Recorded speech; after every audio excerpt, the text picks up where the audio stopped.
6 cities, 6 coins, 6 clues. Solve a puzzle, find a coin, win $1,000.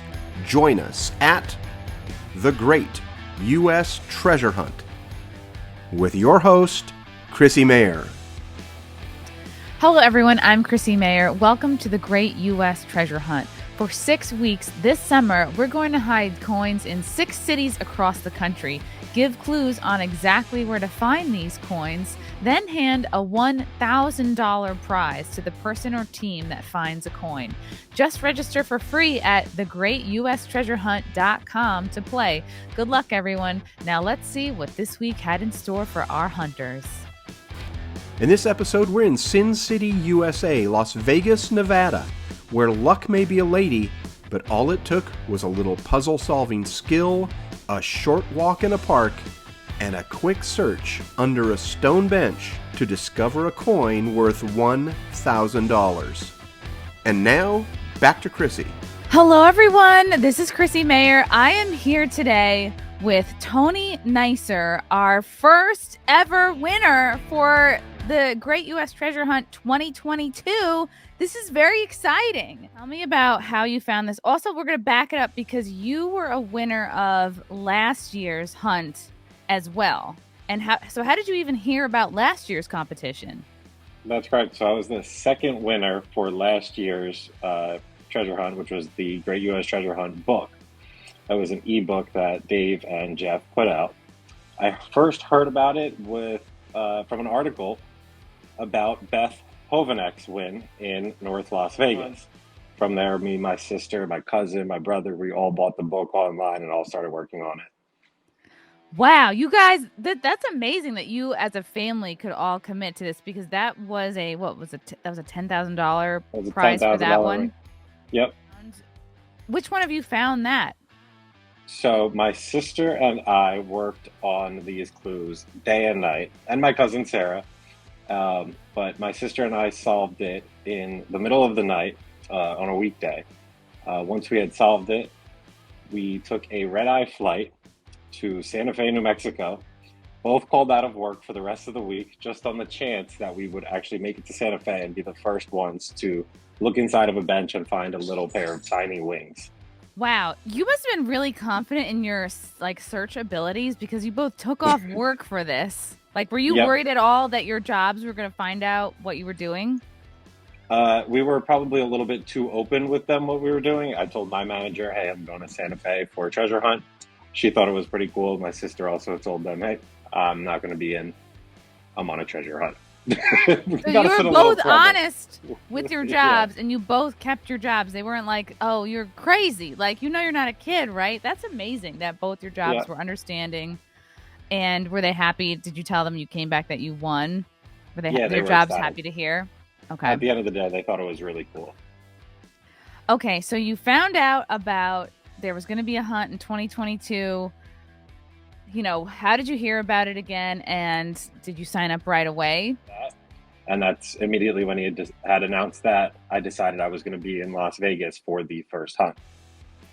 Okay, wow. So you're basically, you planned did you plan a vacation around this? Or you're like, I'm just here for the hunt. I am goal-oriented. Did you plan any fun stuff on the side? A little bit of both.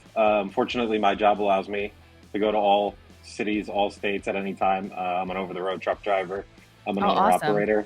So I kind of rerouted my schedule to make sure that I was passing through Las Vegas for the weekend for exactly this. That's awesome. Yeah. That's so great. Were you planning to win and then you would immediately gamble it away? Do you struggle with gambling? I don't struggle with gambling, but unfortunately, I spent 2 days in Vegas before the hunt. So it was a do or die situation at the end there.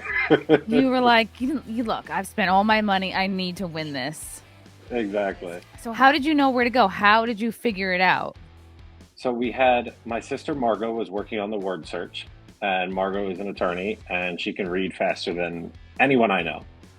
My brother Eli was working on the Polybius square. I was working on the Sudoku, while my cousin Sarah was working on the poem. So once I had determined that Sudoku was not the solution, I went to help Sarah on the poem. And The second line caught my eye where it says where our star goes down. Where our star goes down, even though I'm not a local, you can assume there is a Sunset Park. So I typed it in on Google, noticed that there's a pond in Sunset Park, and headed over there immediately. Okay, tell me about how you were able to get in position for this. Yeah, so when we were solving it, I had already had my truck started, and I was already parked on a cross street where I could either go right, left, straight, or turn around and go backwards without having to make a U-turn. And you probably had to have enough gas in case you had a long distance to drive. Yeah, everything was already set up. I was ready to just go. Whoa, okay. So so the answer was in the poem that you were helping your sister with? My cousin. Your cousin. Oh my God, Yep. I'm like, I have such a small family that it's like I'm envious of all these family members. So at that moment, you both realized, okay, it's the poem. Did you tell everybody else to stop working on theirs and come help you, or you just had them stop? Kind of. Actually, we were on a three-way phone call. My brother, Eli, texted me and said, it's certainly not the Polybius square, which I'm not going to reveal how. What is a Polybius square, like for people who don't know? So it's like a grid pattern where 1-1, if you're looking at a box, it would be A, 1-2 would be B, 1-3 would be C. So it's relatively easy, but it's time-consuming, especially if it's a really long puzzle. So while he was working on that, we were working on other ones. How long did it take you to get to the place once you knew where to go? So I got the email at 11:56 a.m. I texted everyone that I had got it at 12:04.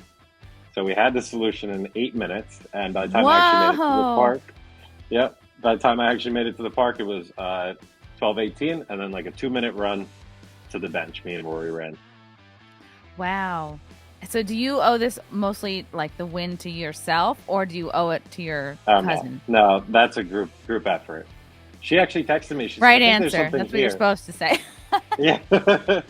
Wow. Now, growing up, were you into puzzles or figuring things out? Like it takes a certain type of person to be good at these things. Yeah, for sure. I hate to say it, we're like a pretty nerdy family.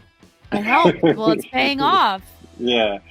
It's such a unique experience, and you get people from all walks of life. I mean, you have myself, that's a truck driver, my sister, a lawyer. You just get a lot of different people from a lot of different groups working on the same similar weird nerdy thing. Were you at all, Tony, worried about like you figure it out? Were you worried that you were gonna like see somebody else? Like that's what I was envisioning. I was like, we're gonna have people figuring it out at kind of the same time, and you have to like, you know, you're running neck and neck with somebody. You got to shove someone out of the way. I was imagining like a very dramatic like photo finish. Yeah, I did worry about it, and it almost came down to that. It was almost a 3-way tie between myself, Dave, and a woman named Jennifer Steele, who got there minutes after me. And she's a Las Vegas local. She got it quick, and she said she just like hesitated for like a minute before getting up off the couch. And then she saw me there still sweating and everything, like jumping up and down with my sister and cousin on FaceTime and everything. Wow. See, that's a lesson to you guys. Don't hesitate. Don't take that extra minute to like change your top. Don't go to the bathroom. Just go straight to your car. So how did you know, like what was the moment? Like, did you feel it first or see it first? No, I was on all fours and looked underneath the bench, and I saw it Velcroed to the bottom of the bench. It was Velcroed. Yep. Wow, that's amazing. I actually have the coin here as well. The coin! Okay, we're going to do a solo view so you can show the camera. Yeah, just like hold it right up. This is the shiny side. Okay. The Las Vegas, Nevada. And on the back, that weathered 18 months of weather from, it says the Great U.S. treasure hunt on it. That's a little hard This looks like an old-timey relic. This looks like an artifact from another time. So as soon as you found the coin, how soon did anyone like pop out? Was there anyone there with a camera? Dave was right there. He tells the story. He sees this big bearded dude running with a dog, running underneath the bench. And he's like, who the hell could that be? And then he recognizes it as me, which apparently he did not think I would win. Why not? Because he didn't think you could do a repeat?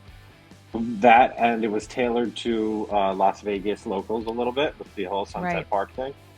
But yeah, it would be the first repeat for the Great U.S. Treasure Hunt. This is so exciting, Tony. This is like a real skill you have. When is the next hunt?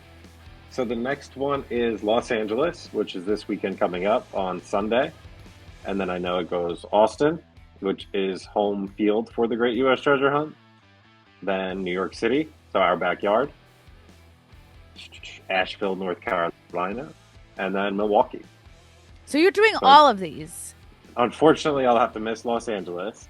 Okay. But I intend to try for Austin, New York, Asheville. I think those would be fun to do. Wow. Yeah, you're doing this for the love of the hunt. You got a taste for it now. You're gonna go to all these other cities. Tony, and we'll see you soon. Thank you so much. And thank you to Thanks, Dave Tony. and Jeff. Yes, thank you to Dave and Jeff. Appreciate you guys. All right, we'll see you soon. Bye. Well, that wraps it up for this week. We'll be back next week with another $1,000 coin in another city.